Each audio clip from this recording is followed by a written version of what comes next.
إذا زلزلت الأرض زلزالها وأخرجت الأرض أثقالها وقال الإنسان ما لها يومئذ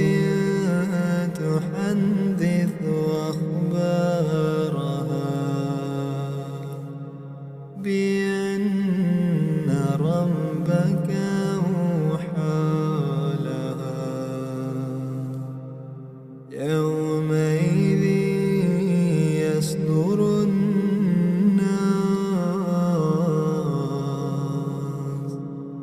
يصدر الناس أشتاتا ليروا أعمالهم فمن